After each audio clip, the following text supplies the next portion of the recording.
Thank you. All right, it works. Excellent. John, do we have a mic? Yes. We have a mic? We're good.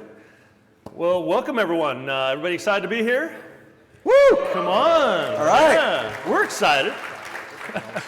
So, my name's Dan Wahlin. I'm John Papa. I'm his sidekick. Yeah. And we're going to be talking, as Kevin just said, today, tomorrow, and beyond. So we have a lot of good stuff. We hope that you'll get out of this talk some guidance we think that will be helpful to you and those type of things.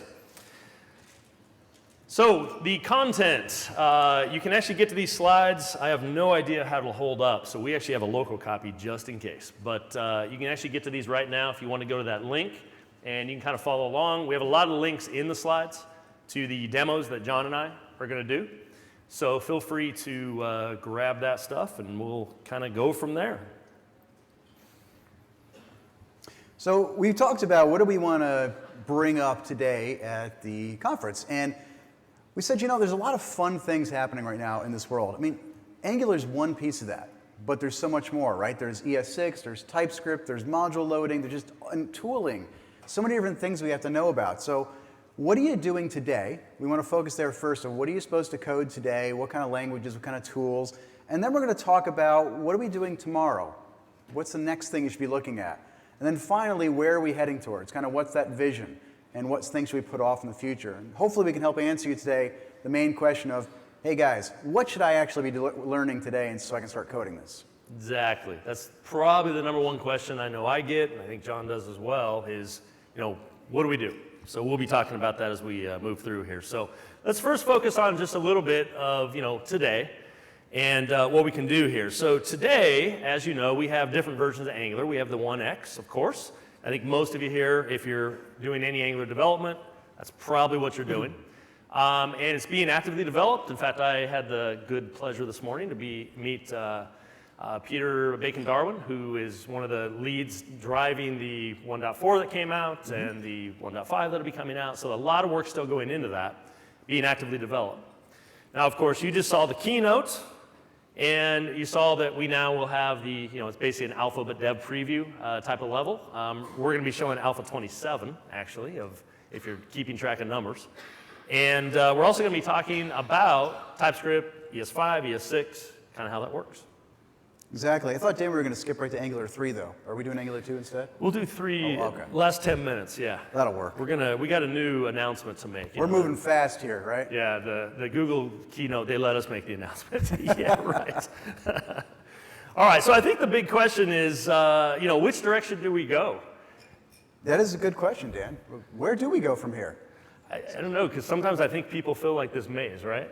You're like, I hit a wall here, and I want to go here, and exactly. Worst part's when the Minotaur's chasing you. Exactly. Yeah. Exactly. So the big thing about picking where your direction is going to be is what are the things you really need to focus on? And it's not all about the technology. We love technology. We get real geeky. We've been geeking out for all morning about our demos that we're going to show, but it's not about that. It's about the apps that we're building. It's about the user experiences that we're bringing to everybody. So what you're going to focus on, and we feel like in a direction, do you do ES5, do you do ES6, or do you do TypeScript? And in those, there's other sub-choices as well, like what flavor of ES6, for example. And then your team's skill sets. It's hugely important, unless you're working on your own, hugely important to make sure that you keep in mind all the people that work with you and where they are coming from. Are they .NET and Java developers? Are they web developers? Are they script kiddies? What kind of people are these people that are developing alongside you? Because they've got skills. Who's a team of one? Anybody a team of one here? We got a few of you. All right, you can do whatever you want. Who's a team of more than, say, 5 in here? Okay, quite a few of you. You know what John's talking about here. You know, you start mixing in different technologies that people don't have a foundation in, and it gets a little tricky there. So. It does, and code consistency is hugely important, and I'm a big fan of making sure you've got consistency throughout your entire application and your organization, in fact.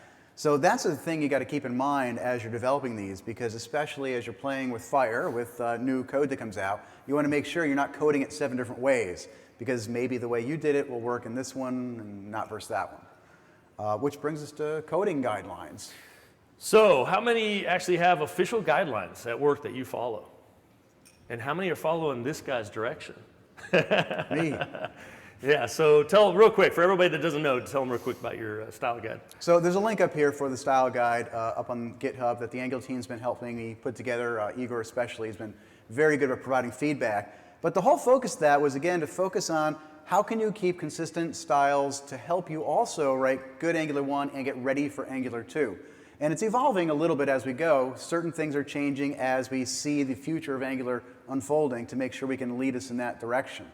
I do get asked quite a bit, Dan, of why the Angular 2 style guide isn't out yet. Yeah, why don't you have that yet? I mean, it's an alpha. It should be out. Yeah, I like to change things on a daily basis, so no. So the Angular 2 style guide will be coming out after some time has been spent making sure it evolves with things. The Angular 1 style guide was written after almost 2 years of Angular development. So those things have to So go. you're saying you had a little experience. A little bit of experience is helpful, but there will be a migration guide coming. And then maintainability. So you want to make sure whatever code you develop is something you can maintain. And that's one of the great things about ES6 and TypeScript. It makes it a lot easier to write good JavaScript that has less problems that you find out during development time. And I want to mention something on maintenance. So I kind of asked, who's a team of one? And if you wanted to go off and write your own, we'll call it mini-me framework or something, then okay, you get to maintain it. I think where that starts to be a little more challenging, and this is why I love Angular, is because of the consistency, and if you have the coding guidelines that John was talking about with the style guide, now the team, somebody goes on vacation, you come in and got to fix a bug or add a feature, you're not looking at like, what the heck, who wrote this? It doesn't look like mine at all. And that's one of my big selling points to me personally on Angular, is that we get this consistency versus I'm going to take this library and this library and this library and this library and put them together and some duct tape, and you know how that works. So it's I think it really helps with the maintenance story, especially if you do production support in here. All right, so today we're of course doing ES5 with Angular 1X. 1.4. What are we on? 1, I think, is out now, or maybe 2 by today. I don't know. Obviously, that's a great option for today. It works in all the major browsers that are out there. You can do pretty much whatever you want to do. It's very solid technology. Low risk. You're not having to worry about converting to anything. It just works. And that, of course, is probably what I would guess the majority of us are doing today. It's nice because there's tons of like UI Bootstrap or Angular Strap or this big ecosystem of directives out there. I just had a particular company, it's a government agency for the US, they had a massive grid and we're going to write it all by hand. So there's one that I've been kind of playing around with. It's what is it, Angular Grid, I think it is. Pretty high performance from what I've seen so far. And so, to write that by hand, painful. To be able to leverage what's already out there, awesome. And I think that's what's really cool about this. So Dan, what should I start my project with today if I'm building Angular apps? I would do VB script or something like that. Something like that? VB script? How about JScript? Wasn't that a thing? JScript, yeah. Yeah, I mean, what's the migration path, right? So, all right, well, we're gonna talk about this. So before we do, quick little segue here. John, tell us about Visual Studio Code. So Visual Studio Code is an answer to a problem that I've been having personally for the last couple of years. I have a .NET background with Microsoft Code, but for the last 4 or 5 years now, ever since I lost my hair, I've been doing JavaScript. It was longer than No that. relation to working at Microsoft, by the way. So ever since then, I've been trying to figure out what do I write my code in cross-platform way. And I've tried brackets and Sublime and Vim and TextMate and WebStorm and everything under the sun. And then Visual Studio Code, what I like about this is it's a super lightweight cross-platform editor, which is built on top of TypeScript, but it works great with ES5, works great with TypeScript, and as of this week, if you're an insider with the Visual Studio Code program, you can get access to ES6 support as well, which literally hits this week. So you can sign up for their insider program, and they give you a free download to it, and it's all free. But great about it is you get debugging for Node code, right, built in, super fast. You can have code snippets, which I've got code snippets for ES6, for Node, for Angular. Really easy to do, and you can do pretty much everything you want. It's a nice, lightweight editor, and the best part is if you're doing Angular 2 development today, it's the best editor I've been able to use. So definitely want to recommend that. Here's kind of what it looks like. The reason we're bringing it up, John's going to show some demos in it. I will as well. I'm going to be showing in brackets as well. I use lots of things, but I like it as well. Does anyone do Node.js in here? Anybody? Anybody have fun debugging it sometimes, all right? This actually works really well for that. I use either this or WebStorm is my usually go-to editors for node debugging. So excellent. All right. So that's kind of the real quick intro to today. So let's talk about tomorrow. And by tomorrow, we mean... Like 5 minutes from now. Yeah, like 5 minutes from now. Like by the time we get done with the talk, this is stuff you could actually do. We're hoping to convince all of you that you should be doing this stuff, this tomorrow stuff, right away. Because it's good stuff and there's a lot of good reasons to be doing it. So, ES6, it's here. It's no longer this mythical beast that's coming down the road. It's right here, right now for all of us to use. And there is very little reason to not be using it at this point. And once you start diving in, you'll start realizing how much easier it is to write good, solid, clean code inside your application. And avoid things what you get when you have a large team and they write code in ES5 and then you don't realize there's bugs until you actually run them in the browser sometimes. So the future is ES6. You're going to get a major update to the whole language. We get things like classes and the let statement and all sorts of other things. But the annotations and the modules are a key part of this as well. And Angular takes advantage of a lot of these annotations that we're going to be using. And it can help you align with where we're heading with Angular 2. But the concept count's pretty high. If you want to get into Angular 2 right now, you have to learn Angular 2, first of all, which is evolving. You've got to learn either TypeScript or ES6, or you've got to learn ES5 extensions that David East is working on to help you get there. And then you also want to know about module loaders and how they work inside the browser. And maybe System.js or JSPM or, my gosh, my head is hurting, Dan. Yeah, I know, me too. Just the concept count gets really big. So a recommendation today, and for tomorrow when you leave here, is to learn ES6 or TypeScript first. Use Angular 1 with ES6 or TypeScript now. That's not a moving target. Those things work, and you can build awesome applications. And then as you slide into Angular 2, you can start learning these things as they're evolving. But it's a nice one-at-a-time concept count. Make it a lot easier, because as John said, I'd love to stand up here and say I know everything there is to know about Angular 2, because it is evolving still. And there was a couple times on Skype where I think the words were, "Do you feel dumb?" Yes. Because we're like, I cannot get this thing to, it's something we just didn't know at the time. And I think if you're brand new to all this, that as John just said, having that background first of the solid language that you want to go with, whether it's TypeScript or ES6, it is something we can use today, even though it's considered kind of a future technology, at least ES6 is. Because the browsers, natively aren't supporting everything.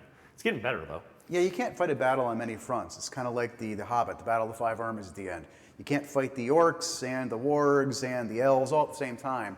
So pick one of those to fight first, learn ES6 or TypeScript, and then we can slide into the rest. Now, I want a real quick story on that. So we did a project for a company about a month ago. In fact, Andrew Connell, I don't know if he's in here, but he'll be giving a talk later on related to the app. And when we got done, we both, we were chatting back and forth because he lives in Florida and I live in Arizona. And I said, "So what do you think?" And he's like, "That was awesome." And I said, "I agree," because it was the first larger scale one we had done from start to finish. It was 1.3 at the time, Angular 1.3, but with TypeScript. And so John and I have a lot of demos this morning. We have a lot of GitHub stuff to show you so that you can see how to get started with this. All right, so let's break it down then. So today we have ES5. Everybody's using that, I think, pretty well. Now, ES6, if you haven't used it yet, is definitely the largest functional addition as far as features go to the language since he wrote it in, was it 10 minutes or 10 days? I think it was 10 days. I think it was 10 days. But definitely a very big change to the language. It still uses the underlying features. John mentioned classes. You can extend classes and inherit, but under the covers it's still, prototyping and things like that. And then, of course, TypeScript is a superset of JavaScript. So its really goal is to take the ES6 features, make those available, plus some extra kind of syntactic sugar. We'll show you some of that as we jump in here. And make it so that, some of the future stuff coming out, not only can you do that today with TypeScript, but you can also get type support. And we'll be talking about that, which is extremely useful for larger scale apps we've found. So there's a lot more in these languages besides what we're showing up here, but the main core of it is learning about modules. How do modules work with ES6 and TypeScript? There's many different ways to do modules. If you've done Node, you know that you can do them using the CommonJS pattern. There's also the AMD pattern that you can use. There's other patterns as well. But learning about how modules work and where ES6 is heading is a good first step, and we'll be showing that. And of course, classes. It's the one that gets all the headlines in ES6, but personally, I'm not a huge class fan. I did classes for years and years and years.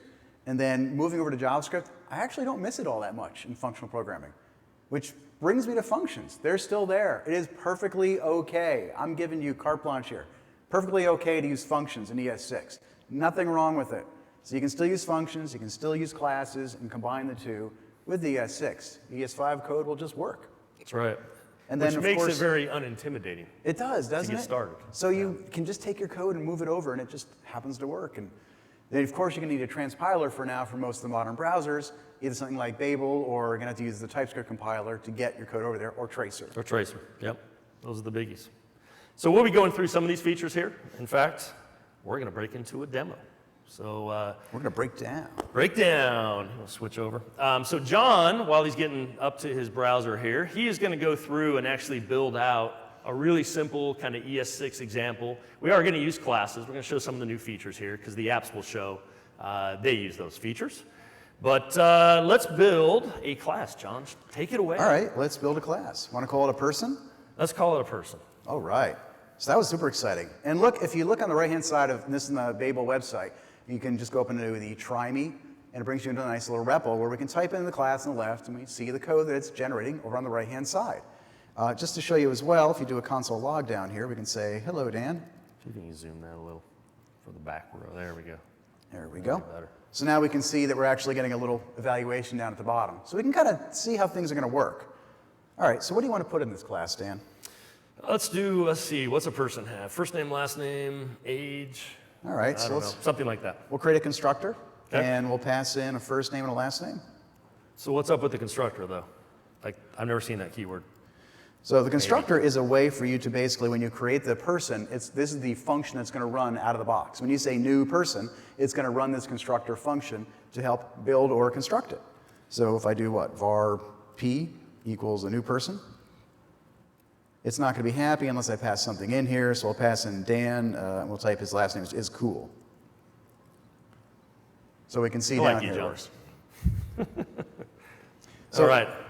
that's pretty exciting. Now we can change our console, and we'll say P, just to show what it looks like. And down here, we can say, all right, well, what's this guy going to be? We can do p.firstname. That's eventually what we want to get to. It's not working, though. So how do We're we get a missing property? something. Yeah, we need properties. So, in ES5, you would write a function, and then inside of it, for your local properties, you'd say this dot, right? Same thing here. So now we can say, all right, let's go ahead and put a property in here. And we'll say first name equals first name. And you'll notice now what happened on the right is it generated the first name property in ES5, and we can see Dan's name down on the bottom of the screen for the evaluation. Now we probably want to create a last name as well. And if we want to see this kind of evolve, now we can just do P, we can see the actual object in the evaluation. So let's give Dan a last name here. Foo. Dan Foo. Dan Foo. All right, let's go Dan Foo. He doesn't have as good eyesight as I do. It so works. just- No, I'm still like going, yeah, he did type Foo. You Yeah, idiot. really I did. So now we've got our two properties inside of our class, and let's go ahead and add in a third one here. We'll put an age. Everybody here wants to know how old Dan is, right? 24. 25 tops. So now Dan's all set up inside the application. We've got our properties in, but what's to stop us from doing something like this? Like that. Nothing. This is JavaScript, right? We can do whatever we want. We could pass in a zebra if we wanted to Dan's name. We could. That's a new kind of class, by the way. A zebra. A zebra class. So that's basically one of our problems that we have with ES6 as we're going through this. And we can do all, if we have actual good syntax, we can do all sorts of cool things inside of here to show it. So we can build constructors to help build our objects. And then this is where we're going with Angular 2. We'd use a class to define a component. Or we could use, in Angular 1, we could use a class to define our controllers or services. So Dan, this is great, right? But how do we That's fix the awesome. problem of making sure your age comes in okay? Well, that one's a little more challenging right now, but we can actually do it. We could. Let's go take a look at another playground. And I'll wipe that out. This is the TypeScript playground, which you can go to typescriptlang.org. and we can show both sides of these. So now, let's create a class. Let's do it again. So we were, we know you guys were so excited about that first person that we're going to redo it. Okay, but we're going to tweak things up a little bit. So with ES6, you get that container functionality, which is pretty awesome. And as John said, if you don't like it, you don't have to use it. You can still do the functional programming approach. You're not forced into this, class model if you don't like it. It's not a big deal. In fact, you'll see what it actually generates. It's pretty much a pattern that I would typically follow anyway, or very close to it. Now, this is using, and we'll talk more about this a little after the demo, but this is using under the covers a little TSC compiler. And this actually converts the code I have here over into, and then you can actually target 3 things, right? You can do ES3 way back. Don't do that. I don't know why you would, unless you just have, I don't know, web TV or something like that you're targeting, because it's so popular still. Yeah. Because was it ever popular? ES5, and then ES6. Those are going to be the 3 options that you can select. Now, right as of today, ES5 is the what I would call viable one. But let's go ahead and do the same thing. So let's put a constructor. And what did you have? First name? First name, last name, and age. And age. Okay, and then I'm going to assign it. Let's try this first. Let's do this dot first name equals first name, and let's see what happens here. And you'll notice it's actually red, which in ES6, no problem, right? Well, what we can do in TypeScript, and I'm going to show you a couple ways we can do this, but we can come up and say first name, and we can make what we're going to call a field, just a local variable. Mm-hmm.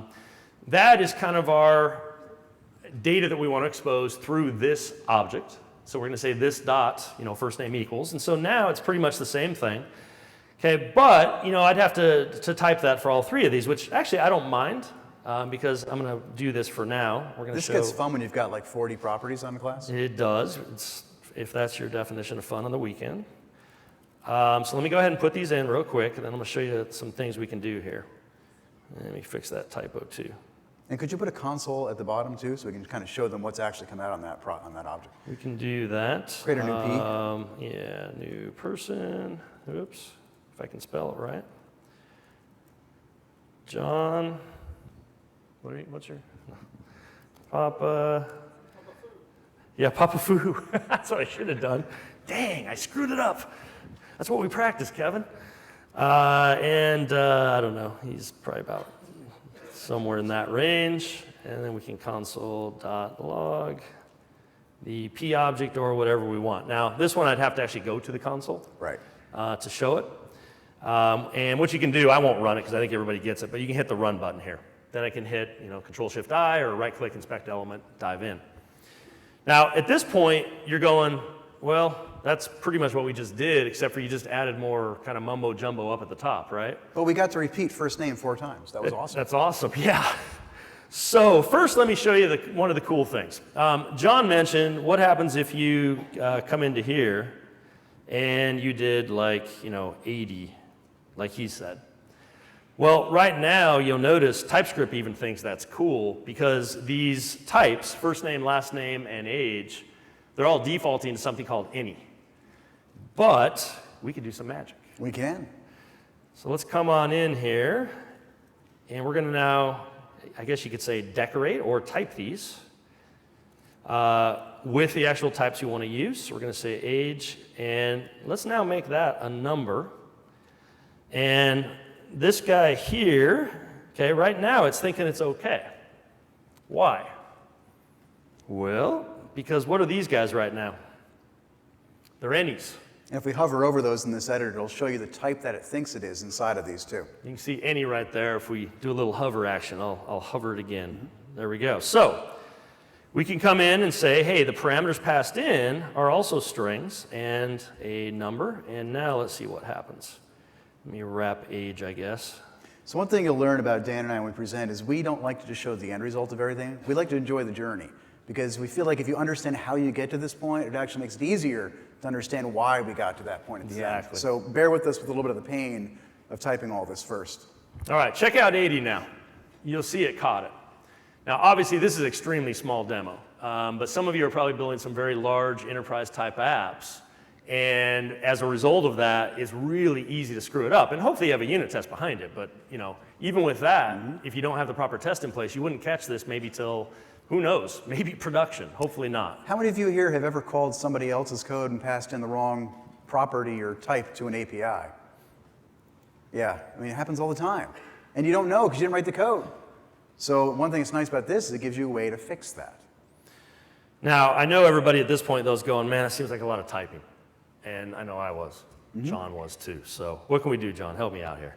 So in getting rid of the 4 times we had to type first name, we can actually use the word private or public inside of the constructor. It'll automatically initialize the properties coming out of the constructor.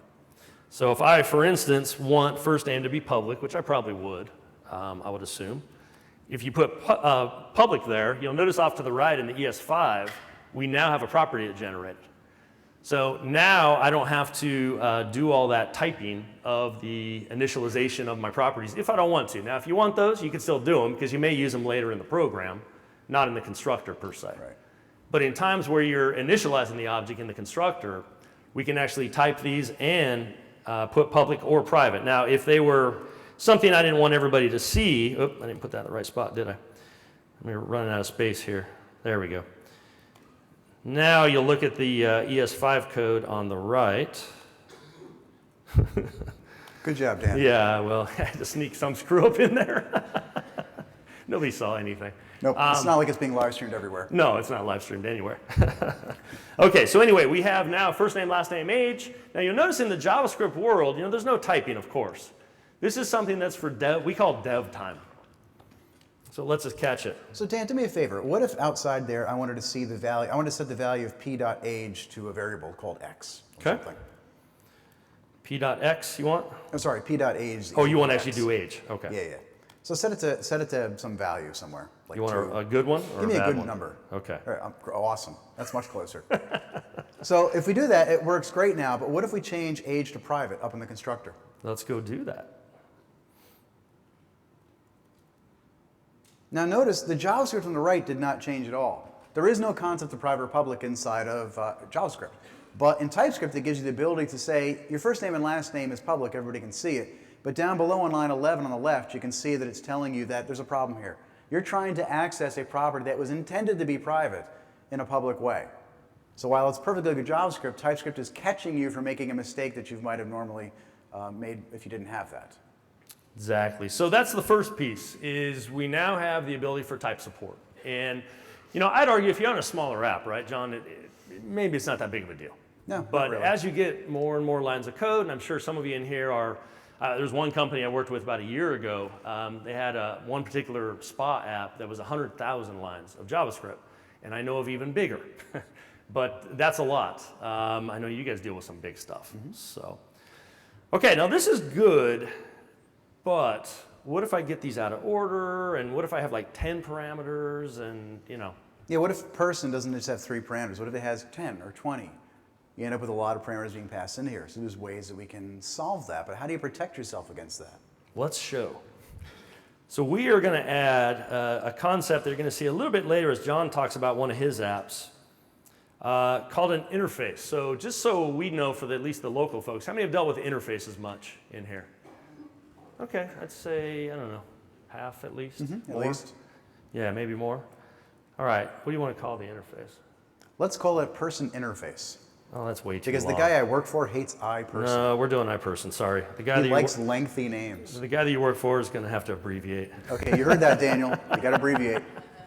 We didn't plan this at all. But anyway, let's go in. And what we're going to do now is we're going to say that this guy has first name, last name, age, and I don't know, you want to add one more? We'll show how to Give do it city. Let's do city, but I'm going to do a little special thing. What am I doing there? You're saying, do I really want city? No. Yeah. That's an optional parameter that you can put in there. So take off the question mark just briefly, Okay. please. And then after you do that, we should see a problem down below if we actually use this interface, right? Let's go use it. So how do you make the thing use that interface? Okay, so we just said you can do things like strings, numbers, and then you can also do arrays and booleans. Those are the core types in TypeScript. But you can also make custom types. What do you want to call the object we're? Person config? Config? How about config? Yeah. Options? With this big font, it has to stay small.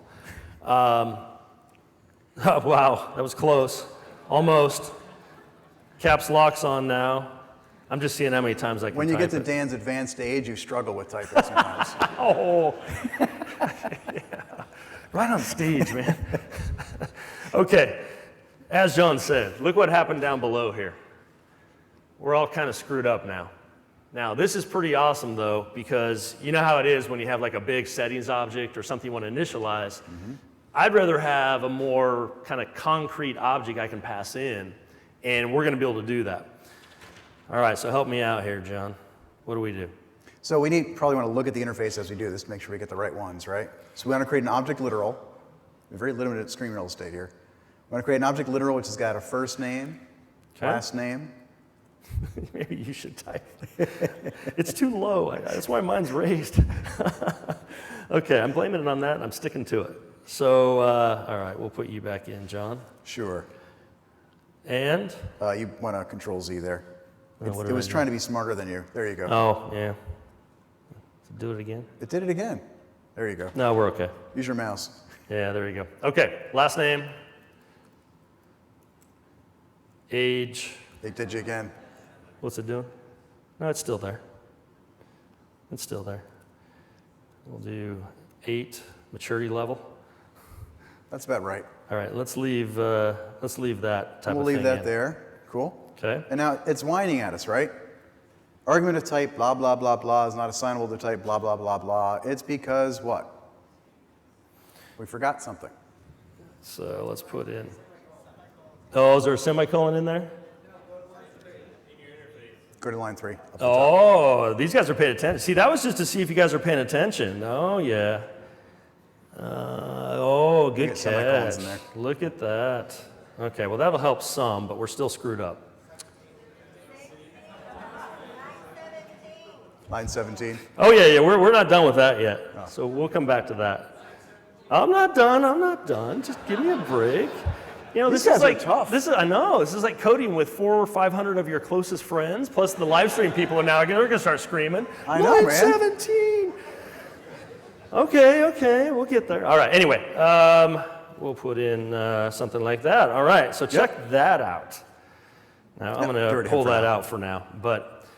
Now we have a strongly typed way to pass in settings, and if we don't type them right, we don't pass them right, and all that fun stuff, we're all screwed up. That's pretty freaking awesome. And if you pass back in there your little question mark at the top, you could actually omit the city at the bottom, because that's how you do those optional ones too. So it's a nice way where you can tell it, hey, this is the contract that I'm going to be using to pass into my object, which is immensely helpful when you get out of this little 5-line editor. It's immensely helpful when you're in a project where you're dealing with hundreds or thousands of files of code in a large team, and you have no idea what the guy next to you wrote. So you want to do that. You can see it gives you IntelliSense and autocomplete when you use it right and get everything in there, and it works good. Exactly. All right. So I could delete that line of code, right? And then everything's still happy because we said city is just optional. Oh, and let's mention, look over at the JavaScript. There's nothing with the interface. The interface is dev time. This is just a way to define some constraints that we have for those that haven't done much with interfaces. And that makes it really easy now to, at development time, the team now can build up these interfaces of the different objects that are passed around. And now if I screw up, the TypeScript compiler will actually catch that and let you know. So it's pretty awesome that way. So we don't recommend generally writing projects inside of the TypeScript playground. You should use your editor of choice, by the way, like Brackets or Sublime, WebStorm, or Visual Studio Code. Yep. Cool. All right. So let's talk about That was fun. They weren't mean at all about our typing. No, was not great. at all. They were actually nice. Yeah. I just heard line 17. I didn't hear line 17, you idiot. You know? Yeah, next time somebody does that, I'm going to be like, who said that? Come up. You're typing. Okay, so let's talk about transpilers real quick then. So kind of the underlying theme, what we just showed you was, yeah, we're learning some TypeScript and some ES6, but you have to have some way to transpile that into code that the browser can understand. And that's where things like Babel or Tracer can come into play. So as we're using Angular, which we didn't do in those examples, but as we're using that, we want to be able to write in ES6 and then use something to transpile it that we can read. And one of the things that I personally like, Dan, and I think you do too, is nice thing about Babel is the code that it transpiles into actually is readable. Super clean. It's by far my favorite just because of the cleanliness. It looks almost like the TypeScript stuff we just showed you, what it generates. Exactly. Now on the TypeScript side, it's the same kind of story. They have TSC, and you can actually run this even in the browser if you want. I mean, you saw us do it, but even your app would. I wouldn't do that. But you could transpile right in the browser. Great for prototyping, not so good for production. We'll talk about that later. But basically, your TypeScript gets run through this TSC compiler. Based on your settings, that's either going to output ES3, 5, or 6, with 5 being kind of the default there. And so some of the demos we're going to show you of some apps coming up. We're going to be using these concepts right here, actually, to show you kind of how they're built. And you can get either Babel or TypeScript from NPM pretty easily. Just download it from NPM and then install it globally. Then you can run it from the command line. Or some of these tools that we have will actually run it for you. All right, so let's look at another demo. So we put links, so we'll show the link again to all the slides so that you just have one link to kind of rule them all. And that will get you to everything we're showing. But I have some projects, John has some projects, we're kind of alternate back and forth. And we're going to show an actual really simple way to get started with TypeScript and Angular, say 1.4 if you want, or older. And then John will show one that kind of takes it up a notch, and then we'll wrap up a little later with more on NG2, Angular 2. All right, so let's jump on in here. Now this one is, I call it Angular. Has anyone seen AngularJS in 60-ish minutes by chance? Anybody seen that video? I think 1 million people have seen that, Dan. This is about on YouTube, that's what it tells me. This is actually TypeScript in 20-ish minutes, I'm calling it. And let me go a little bigger there on the font for everybody. So now we're in brackets, right? This is brackets. Now, we're not going to have time to go into all the transpilation code, but is that how you say it, transpilation? I made up a new word, maybe. Sounds good. It It's like transclusion. Hey, if they can do it, we can do it. That's right. He goes right there. Good one, John, good one. We need a little Anyway, this is a very simple app, and for those today that are going, man, I kind of want to move to the new stuff, but I'm not exactly sure, what's the process to move to, say, TypeScript or ES6 or whatever it may be. Now, this is TypeScript, but literally, if I had probably another, 15, 20 minutes, we could strip out some of the typing and a few things and make it ES6 extremely quickly. In fact, in this file we're looking at here, there's actually only one thing that's really TypeScript specific. Yep, because this right here is just kind of my app module file. I also threw in my routes to keep it simple. But yeah, other than this little guy up here, this is the equivalent of your kind of IFI that we all do, immediately invoked function expression. And so this pulls everything out of the global scope. We don't want that, of course. And that's kind of the TypeScript way to do it. And I can even simplify that even more. That's kind of the standard way. But if you look at that and go, oh, I hate that, you can just do the normal function. Because TypeScript is a superset, as John said. So we can just change that to function and then self-invoke, and it's fine. Exactly. So let's jump into something a little more interesting. And here's a very sophisticated controller. You'll see it's like all of, 18 lines of code or something. Now this is a TypeScript class you'll see called orders controller. There's that constructor. One interesting thing you'll see on top is the static keyword. Now that is something for TypeScript if you haven't played with TypeScript much. And it just basically creates a static property. You can do the same thing in ES6. In fact, we have an example in the slides, I know, coming up a little later. You'll notice my route params is injected. In this case, I kept it real simple, just using the normal route provider. And then there's our field up top, which is of type number. And you can see that I'm grabbing that off of the route params and assigning it. So in this particular case, it's a real simple class, but you can imagine as the code grows, which everybody in here that's writing Angular will hopefully be doing a little bit more than this, you can see how easy it is to get that nice structure. Now, what the heck's the up top stuff, John? Those reference thingies up top. So that gives you a way to actually get the types inside of your class. Well, what does this mean? This means that if I want to be able to see anything I'm injecting or using from other services or factories or any other modules I'm pulling in, I can pull those types in through the interfaces or things that we've exposed, so I can actually use them inside of this file. So I get IntelliSense and things like that. So TypeScript gives us that way to link these files together. And this is just one of the ways, probably the simplest way, you can link files is through the / reference. And there are others too. Here's another real simple controller to wrap this part up, and then I'll show you the very sophisticated demo app. And Dan, before you go on about that, I just want to make sure we've got this right. So the inject thing. You mentioned the static inject. That is the replacement for the customer controller.inject that we normally do in ES5, right? Exactly. Right. Exactly. So this is just a way to make sure you don't have those minification issues that we're all, fond of as you get your code ready for production things. Now you can see here's a factory. It's being injected, very simple. And the factory itself, or service, I should say. I think this is a service, isn't it? Yep, this is actually a service. And again, very simple. It's just making an AJAX call and returning the promise back. But very consolidated, very easy to work with, and it's almost probably what you do today. It's close, I bet, to what a lot of you do today. And oh my gosh, did we just open the can of worms of a factory or a service or a provider? No, we didn't. We didn't say anything of the like. No. But in Angular 1, we can use factory or service, right? So we have normally done, you and I both usually do factories. But with ES6 and TypeScript, where we're leading towards, and with Angular 2, it's actually a little bit cleaner in the syntax to use the service technique in Angular 1.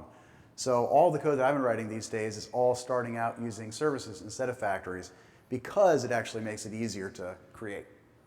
So I'm going to wrap this up so John can get into his. So this is the app. It's really simple. So it's a good way to get started. The link's in the slides. If you're brand new to TypeScript and just want to break in very, very gently. It does have an example of a simple directive. This guy right here. Does some basic filtering, some phenomenal, views. I put a lot of time in. I wanted to keep it clean, as you can tell. You're a CSS master, Dan. I am a CSS master. You are. So, all right, with that, let's let John jump over to his. All right, so let's see. Can you do the flippy thing? I'll flip you over. There you go. Press my buttons, Dan. So we're going to take a look at an example called Hot Towel Angular TypeScript. Anybody here use the Hot Towel Angular generator that's out there? A couple people? Cool. So the hot towel is a way to get to a spa. And it's there's a version for JavaScript out there, but there's a new version I've got which will allow you to write your code with TypeScript. So let's go ahead and open that up. So I'll go up to the file top. And let's see. There he is. Everybody read that font? Just kidding. I can't because I have these monitors right here. That was awesome. So inside of here, we've got basically a simple application that we've got our index.html, but let's take a look at how the controllers look over here. Very similar to what Dan showed you. Here's a simple controller called admin. So with admin, I'll bump it up another one. With the admin, we're implementing an interface, the one big difference here from what Dan showed. And you don't have to do this, but what I like about this is it makes sure that the things that I'm exposing or binding to are following a certain contract. So again, this interface doesn't generate any JavaScript, but it allows you to make sure that on my VM, on my scope, if you will, it's going to have something called title. So I've implemented that. And if I don't implement that, then I end up with problems. So I do this down here, and now it's saying to me, look, you said admin controller has this interface, but you're not following it. You're a bad person. So with that interface, it gives you a little bit of help to do that here. And then down below, I've got my same old static. And just to show you how you could do this, I'm putting in here, look, this is an array of strings. That's what we're actually going to pass in there. Now, I actually like putting the type on this $sign inject. I'll show you why. Because without that, if I had typed in something like this, and I've seen this before in my own code, I type in logger and data service, and I do that, it's telling me right now, those aren't strings, man. You can't do that. So by actually putting that on there, it saves me from any typos that I might have inside my code. There we go. And then we've got our constructor, which Dan showed us how to actually set the properties up. Notice I put private here on the logger.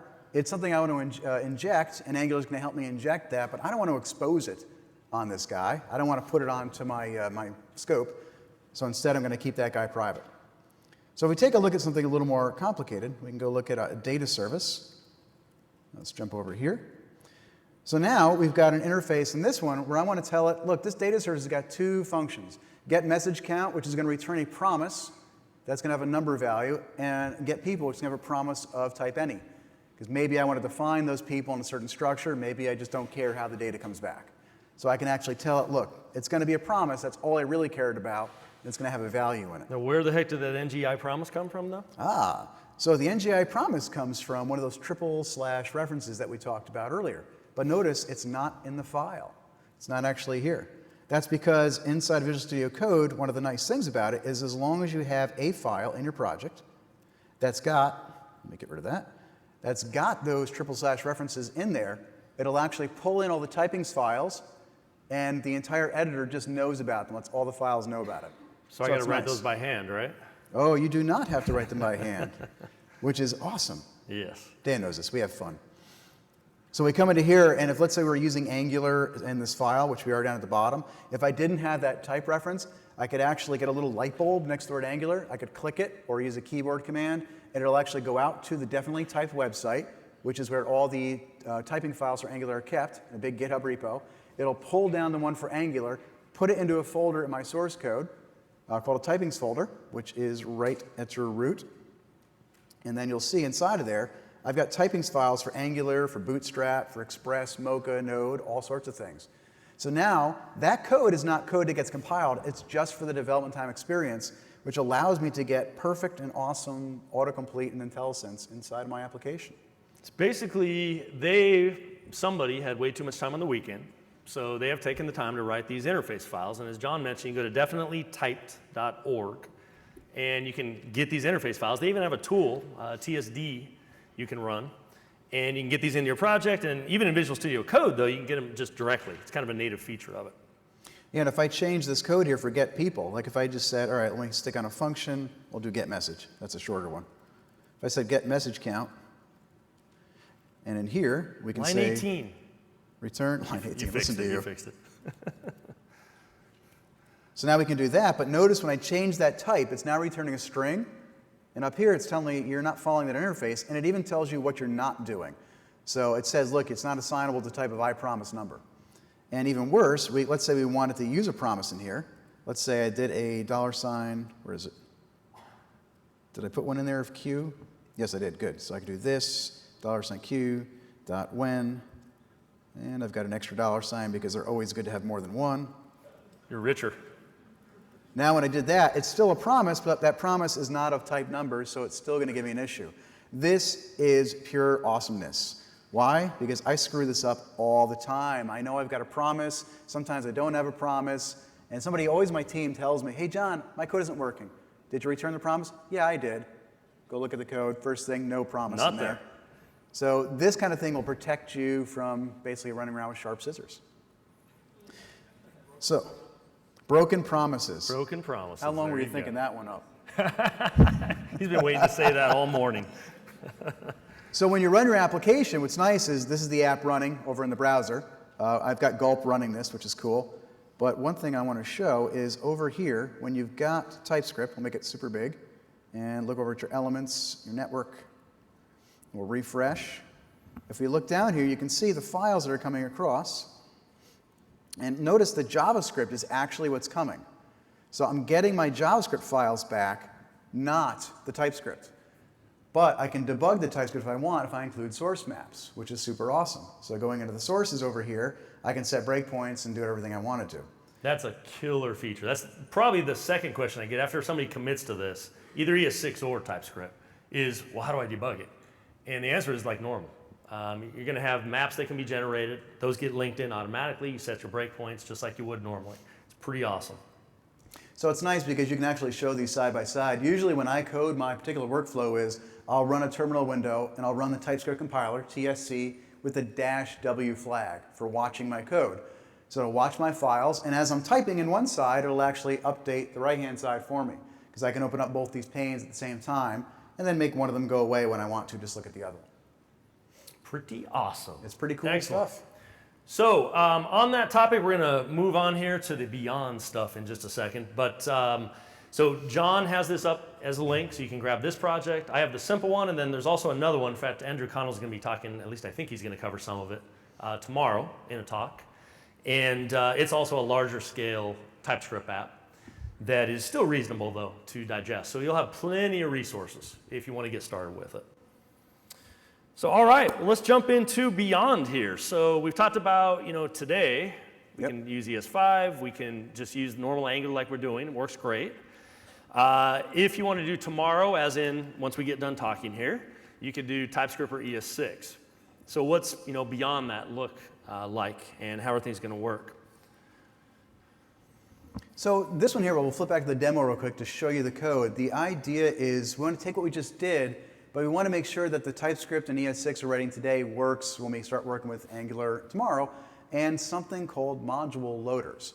So module loaders help us write modules in our ES6 and TypeScript, but then load those modules on their own, because the browser doesn't know about these modules, but in ES6 and TypeScript we do. So we're going to use something called System.js to basically load in those modules on the fly, and this is what you'll actually use in Angular 2, but you can also use that in Angular 1 with TypeScript and ECMAScript 6. So let's flip over to the next slide real quick. Because I don't think we're going to show the code because we're running slow in time. Yep, that sounds good. But what we can do to actually get those modules is we can set up System.js, which requires a few JavaScript files to be included. So notice at the top you'll see that we've got Tracer up there to help it out. From what I understand from the TypeScript team, this will actually be eliminated when 1.5 comes out. 1.5.3, fully released. 5, whatever. Yeah. Yeah, but right now it's in the beta, so they're using that to help out, and TypeScript in the client. And it's actually transpiling the code in the browser.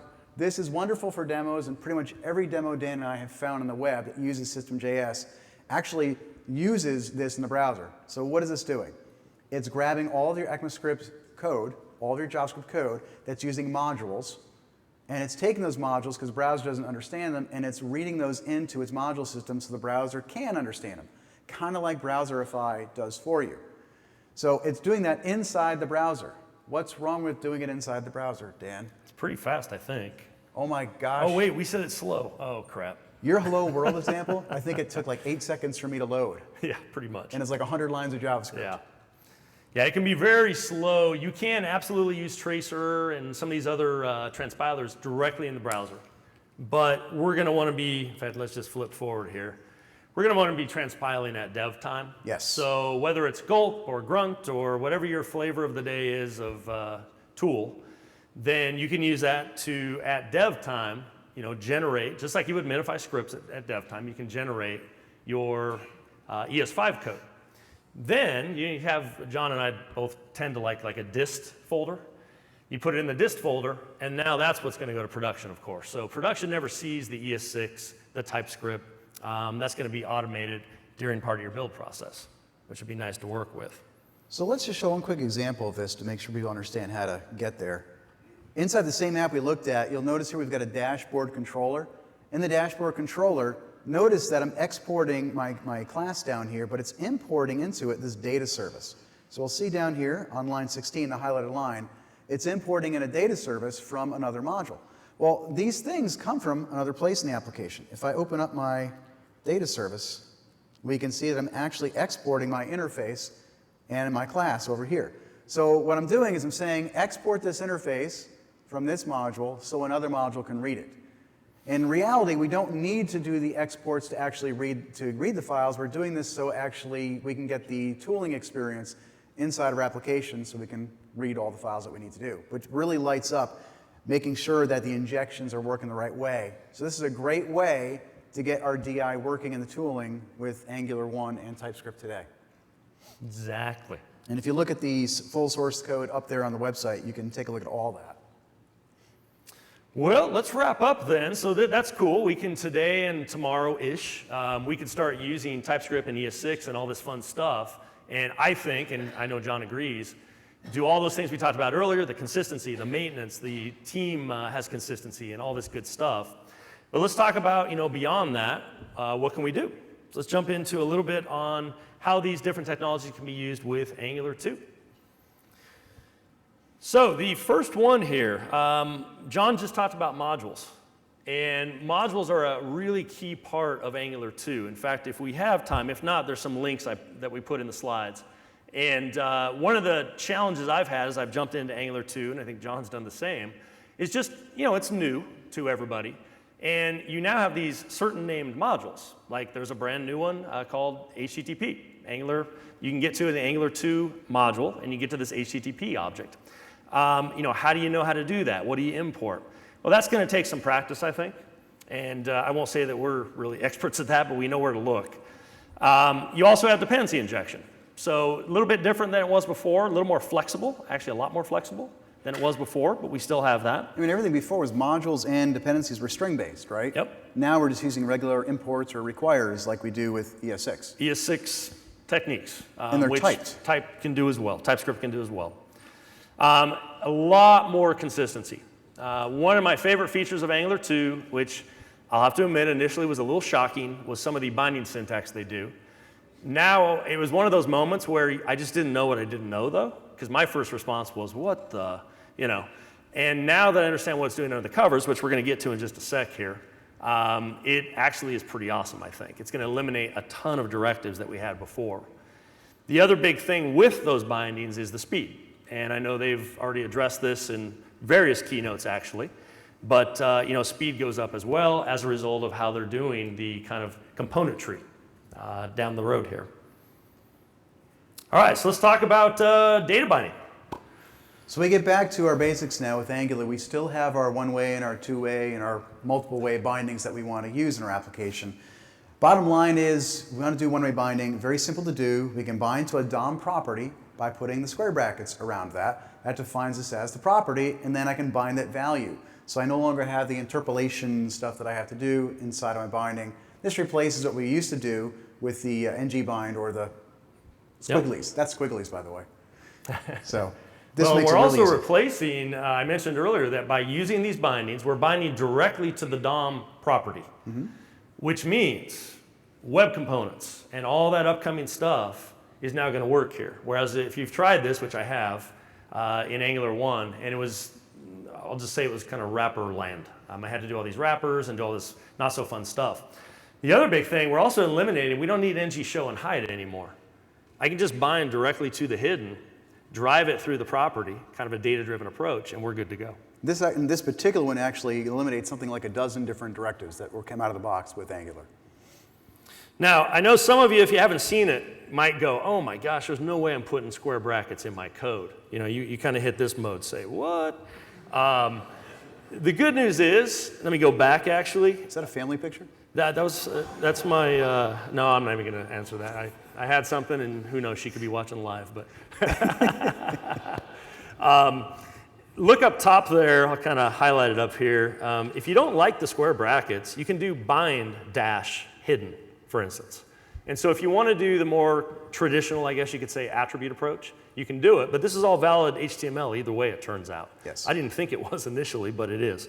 They got some pretty smart guys doing this, researching it. So, all right, so there is a little more say what, though. Let me introduce another one we could throw at you.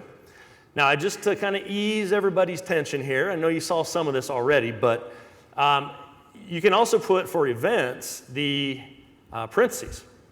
And what this does, which I think makes perfect sense, is we have an event that's going to fire here. Now, in this particular case, if you don't like that, you know, I'm calling sort, which would be in my controller. Well, actually my component. See, that was a kind of Freudian slip there, right? Yeah, controllers are dead, right? Yeah. Oh, yeah. Your component, which we're going to talk about in a sec, I can put that in. So long story short, if you don't like that, you can also use the syntax on the name of the event, on dash click. Okay, this means all those ng blur, ng click, ng this, ng that, they're gone. We don't need them.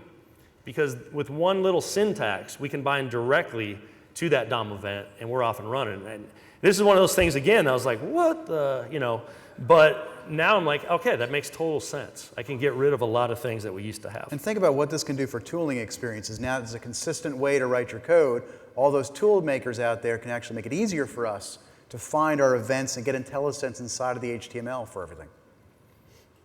All right, let's do two-way, and then we'll get into components and show just a quick demo here. So what's up with this? Two-way is awesome. If you're confused and you want to use both at the same time. No. Yes. So yes. Two-way binding, you effectively use the square brackets and the parentheses, those other round things inside there.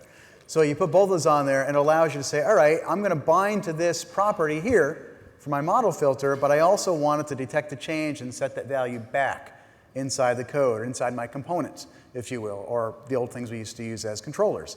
So it gives us a nice, easy way to do that. And again, as Dan mentioned, if you don't want to use that syntax, you can actually use the longhand syntax too. You see that up top, bind on dash whatever. And you'll notice, by the way, NG model. That made me feel like warm and fuzzy inside when that came back into the Angular source code. So this stuff's actually pretty cutting edge new right here. Okay, the other thing that has definitely changed that I also did one of those moments was take a look at the star there. I think everybody's used to the ng repeat. That's pretty common. But you'll see that this new one has this like star on it, and you go, John, what the heck? Well, it turns out under the covers, this is actually saving us a ton of code. In fact, Victor from the team, we have a link right there, you'll see. He has a really great blog post about what is that buying you by putting that on. You don't have to do it. There's other options, and he walks you through those. Trust me when I say that when you see those other options, you'll go, no, I think I'll do the star. Because ultimately, it's all relying on templates. The template tag, actually, which is kind of an up-and-coming feature in browsers. Well, this is generating all that for us, so I would highly recommend that post is a great way to kind of dive deeper into what's going on under the covers. So not all the directives are gone. Some of those are sticking around to help us do things like this. So cool. All right, and then we get our components. So we talked about controllers, we joked a little about those, but anything you build inside of Angular 2 effectively becomes a component. It's a class, it's a thing that you're going to be working with. And there's multiple parts to this. So in this case, in the example here, we're building a component that is of type customer. That's what it is. Our class type that we're exporting is customers. And you can see that down at the bottom. And then we're saying the selector that it's going to define is called customers. Well, wait a second. What's all that @ sign stuff up at the top? I'm still trying to figure that out, man. I didn't make this slide, obviously. Yeah, I guess so. So we've got, what, an @ component and an @ view, and there's other annotations that we use inside of our code. And these annotations will allow us to describe the class. So now we can say this class is actually going to be a component, and it's going to be called customers, and we're going to inject in this thing called data service, which assumes we have something called data service. Which, by the way, provider, factory, constant value, what am I missing? Service. Service. Gone. We don't need that now because this data service is just a class. It's just a basic class that does some AJAX stuff in it, in this case. So they're all gone, and we just use classes, and we can inject any class we want through arrays.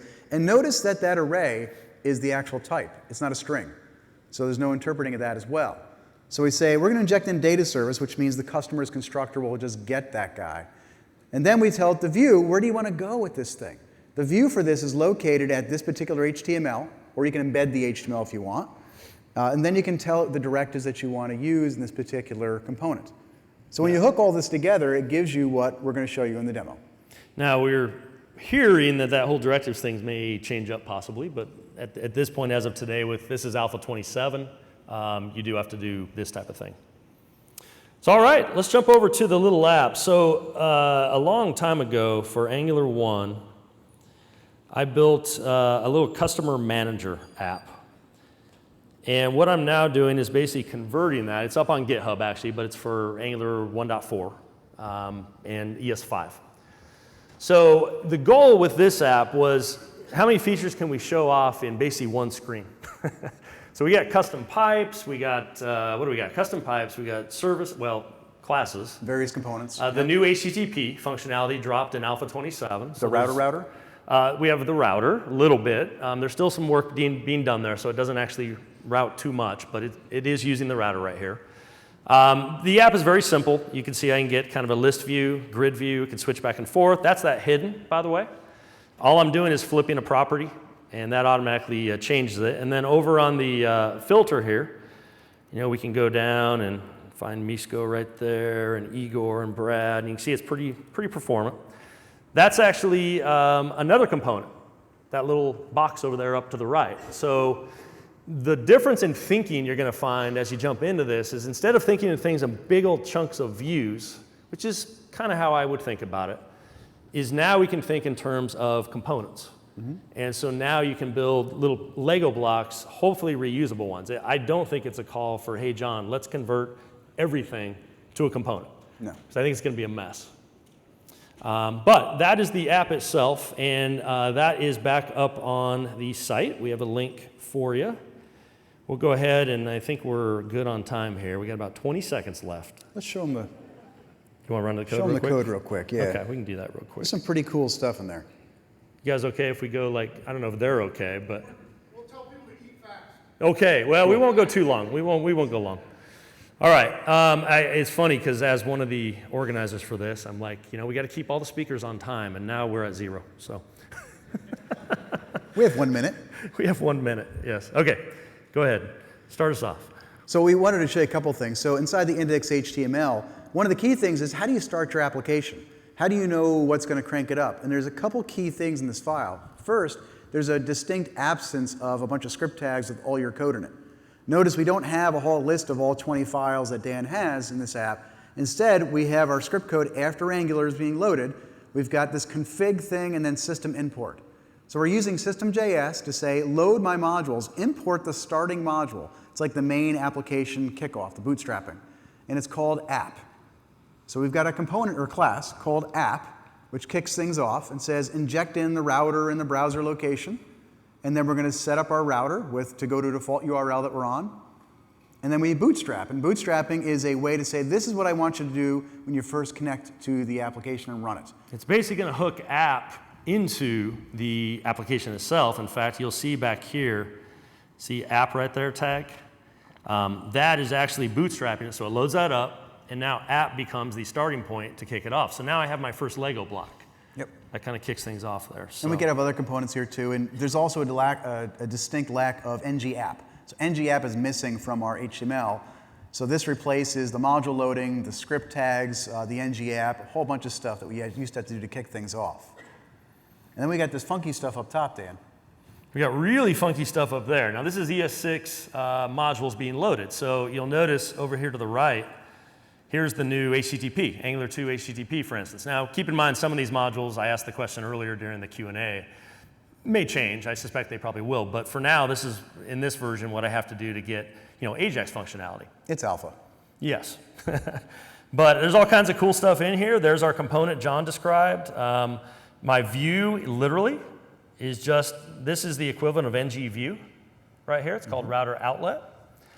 And then we'll wrap up here. We'll show one more that gets loaded into there, which you'll notice on this route, we have a customers component. Yeah, so how does the customer get loaded? We go to customers. I see that as a path. And it says it's going to load a component called customers. And that's a strongly typed name. And customers is right there. Got imported. OK, so it means we probably have to go to the customers.js file, right? Yep. And there we click go. on him, and we've got a class there. And by the way, all the squiggly lines, if you download the new version of Visual Studio Code, all those kind of go away because it's now ECMAScript 6 aware as well. Which as will be of this out week. when? This Soon? week, I believe. This week.